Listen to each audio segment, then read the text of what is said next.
Welcome to Airborne from Airventure 2019 at Whitman Regional Airport. I'm Sophie Herlock. Coming up, we talk with Oklahoma Senator James Inhofe about his recently introduced Plane Act. AirCam has a third seat, and we'll wrap up our week with EAA Chairman Jack Pelton. Those stories and more are coming up on this Airventure 2019 special edition of Airborne Unlimited.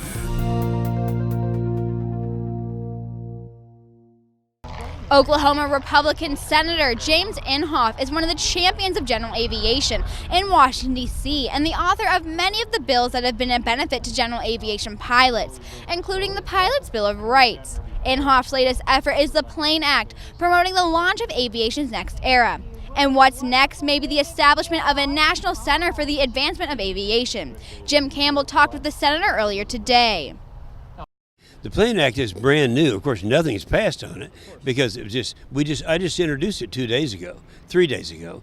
Now, this is kind of in the weeds, but it's important to talk about. I'm a conservative Republican, everybody knows it. So I needed to have a Democrat co-sponsor, and the one that I was fortunate enough to get is Angus King from the state of Maine. So I would hope that anyone who is interested in what we're going to do this coming year in the Plane Act, call his office when you get back home and say, thanks for joining Inhofe and being interested in general aviation.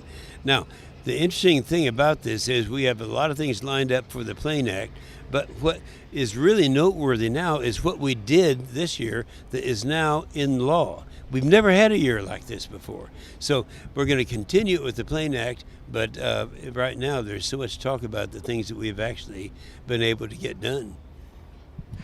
What's your hopes for what the Plane Act can do now, and what do you intend for the future? So the Plane Act is going to take those areas where we were not successful in getting the enactment of a law to solve the problem that it was designed for.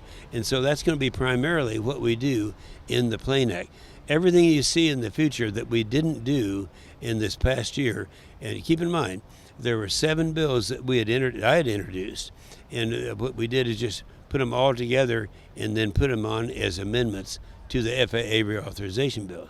So that's the best thing that we have to brag about this year.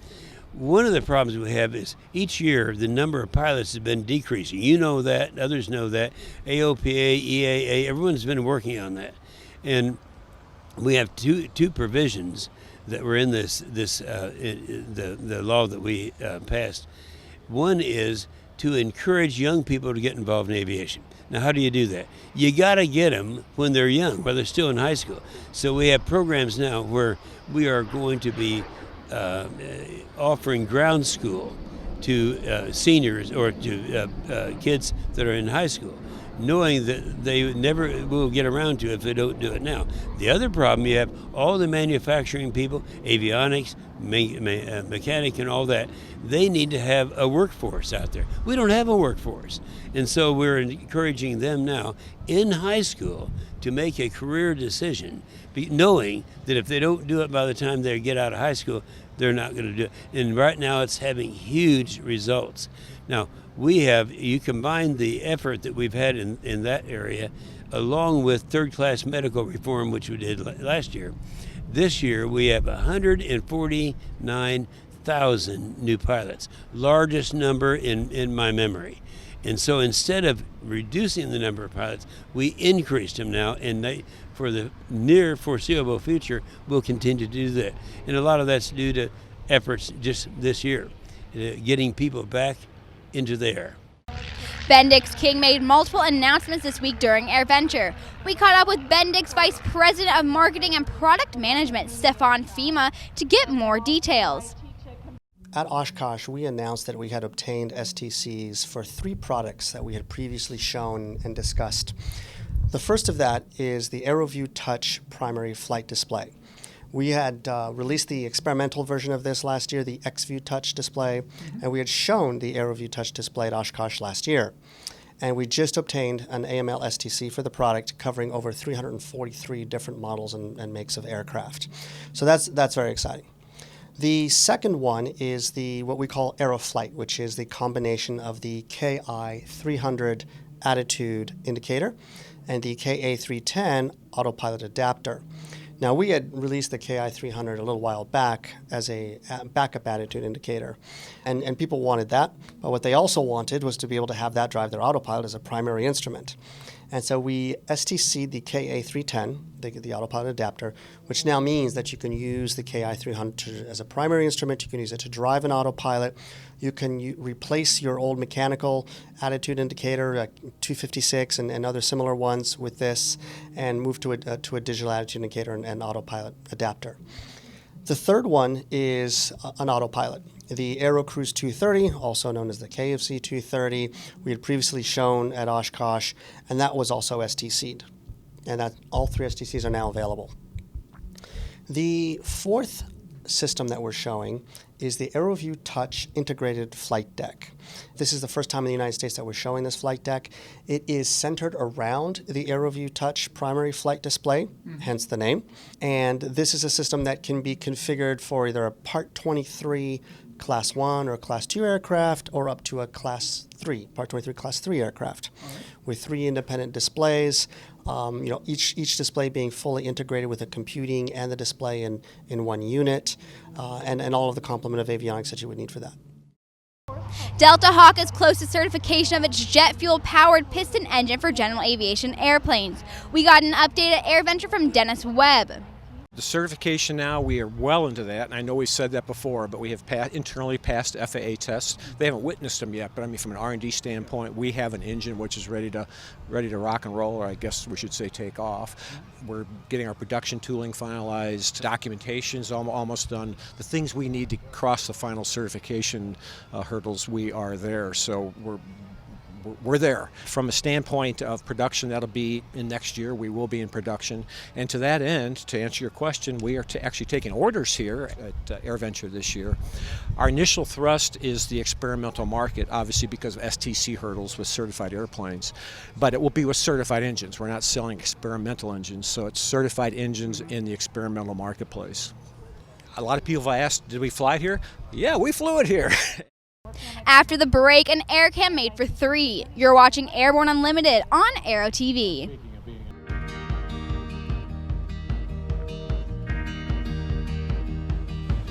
Today is a new dawn. With a new name. Un nuevo logotipo. A new factor.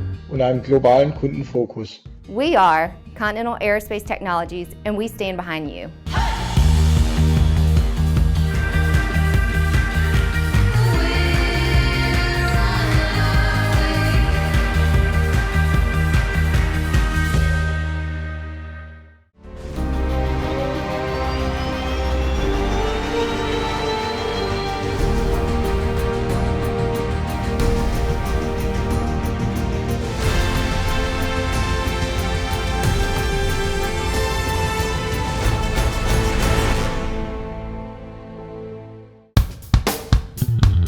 Lockwood Aviation presents the Gen 3 AirCam. Sport aviation at its finest. Now available with an optional 3rd seat, gross weight increase, and more power. You simply can't have more fun than flying in an AirCam. www.aircam.com. Welcome back to Airborne Unlimited, coming to you this week from EAA Airventure 2019 in Oshkosh, Wisconsin. If you saw something cool around Oshkosh this past week, let us know with hashtag OSH19Cool on your social media posts. AirCam has been long known as one of the world's best low and slow camera platforms, and its ability to go almost anywhere. Phil Lockwood is showing the new 3-place version of the AirCam at Airventure. He chatted about the variant with Tom Patton. Phil Lockwood, a 3-seat AirCam. Tell us kind of what was the thinking behind getting to a 3-place airplane? Sure, Tom. So we've always had customers asking about a 3-seater.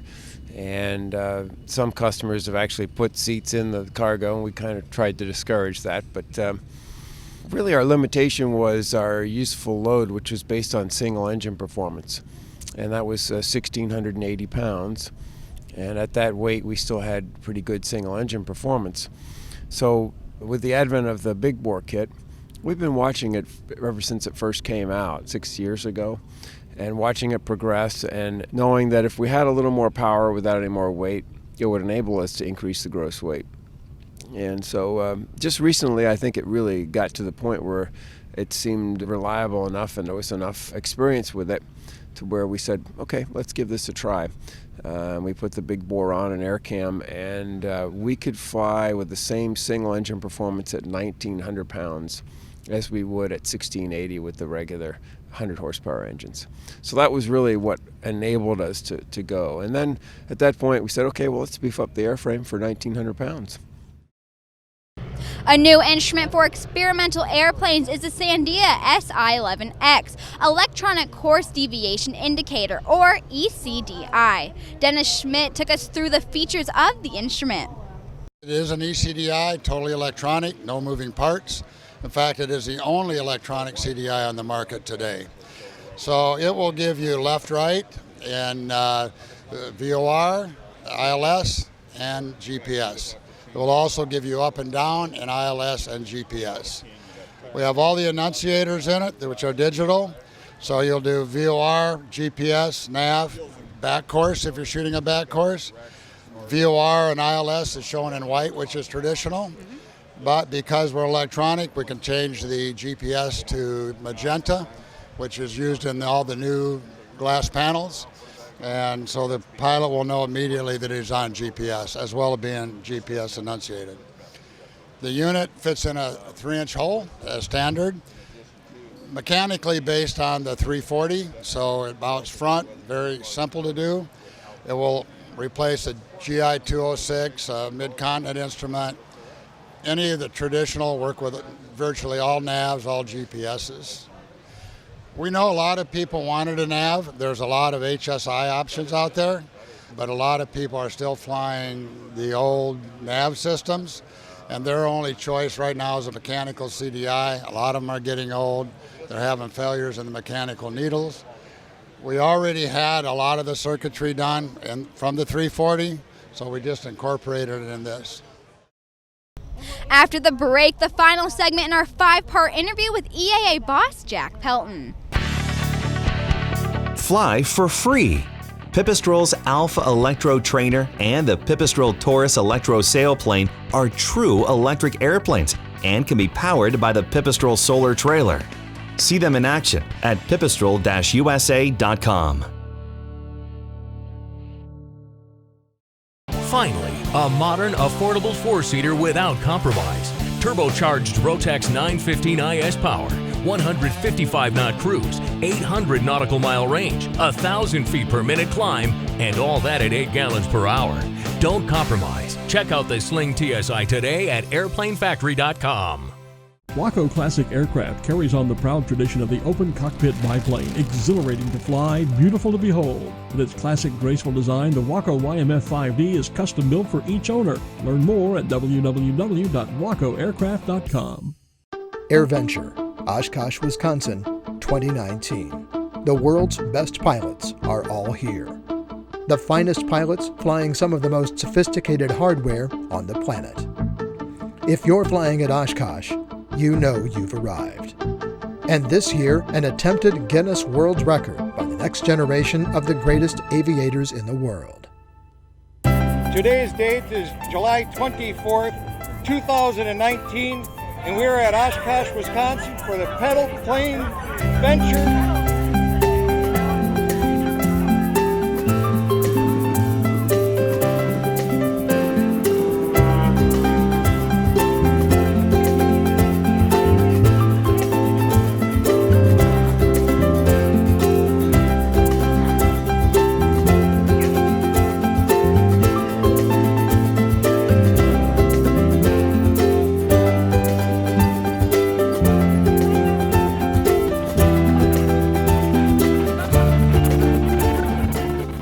.56 started and 53 finished the 2/3 mile pedal plane course. We'll find out from Guinness if that was good enough.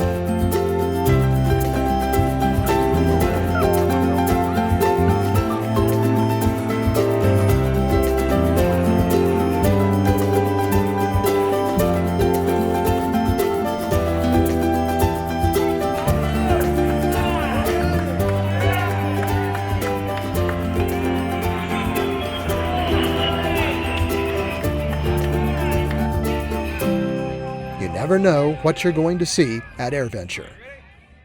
It may seem like Jack Pelton has always been at the head of EAA, though he had a long aviation career prior to joining the association. In our final installment of our annual interview with Jack, he discusses his plans for the future. I intend to stick around for a long time, so I've committed to the board that I would. Excellent. And we haven't ever even put a timetable on it.